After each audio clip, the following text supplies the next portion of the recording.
आओ आज मैं कथा सुनाऊं महाभारत के अपने पात्र की। सूर्य का मैं अंश था, नाम मेरा कर्ण था। राजकुमारी कुंती को ऋषि दुर्वासा ने दिया एक मंत्र था, जिसके प्रभाव से उन्होंने मांगा मुझे सूर्य देव से था। दिव्य कवच कुंडल मेरे पिता ने मुझे मेरी सुरक्षा के लिए जन्म से प्रदान किए थे, पर नियति ऐसी थी, समाज के कारण अपनाना मेरी माता मुझे सकी थी। तब उन्होंने मुझे सौंप माता गंगा की गोद में दिया था। फिर मिले मुझे अधिरथ और राधा मैया थी, उन्होंने मेरे मृत जीवन को प्राण दे दिए थे। फिर कुछ बड़ा हुआ तो शिक्षा लेने में पहुंचा गुरु द्रोण के पास था, पर जब उन्होंने मना किया मुझे ब्रह्मास्त्र देने से था, तब पहुंचा मैं भगवान परशुराम की शरण में था। बस गलती तब ये हुई कि शिक्षा लेने की इच्छा में ब्राह्मण होने का झूठ मैंने बोल दिया था। फिर जब मेरा सत्य मेरे गुरु के समक्ष आया, तब मैंने अपनी समस्त विद्या खोने का श्राप था पाया।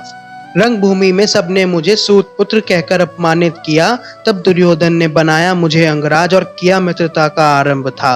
फिर वो क्षण आया जब हारे पांडव अपना सब कुछ द्योतसभा में थे, तब मैंने प्रतिशोध की भावना में आकर कर अपमान द्रौपदी कर दिया था।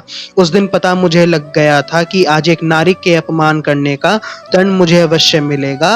फिर आरंभ हुआ उस प्रचंड महाभारत के युद्ध का था, जिसमें सब भूल बैठे अपने सारे रिश्ते थे। आज इस युद्ध भूमि में युद्ध न था भाई भाई का, परंतु ये युद्ध था धर्म और अधर्म का। अपने कवच कुंडल पर मुझे अभिमान था और शौर्य मेरा ऐसा था कि इंद्र भी आए मांगने मुझसे भीखते।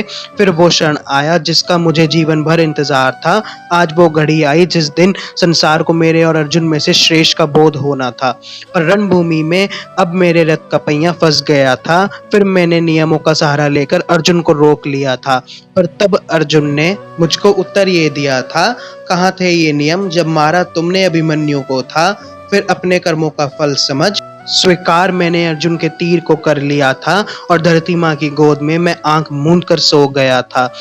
अरे मैं योद्धा निपुण था, दानवीर मैं था, पर दुर्योधन के उपकार के बोझ के कारण मैं साथ धर्म का न दे सका।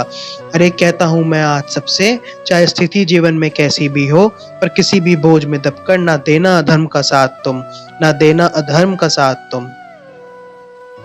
ऐसी अमेजिंग वीडियोस के लिए गाइस चैनल को लाइक, सब्सक्राइब, शेयर जरूर कीजिएगा।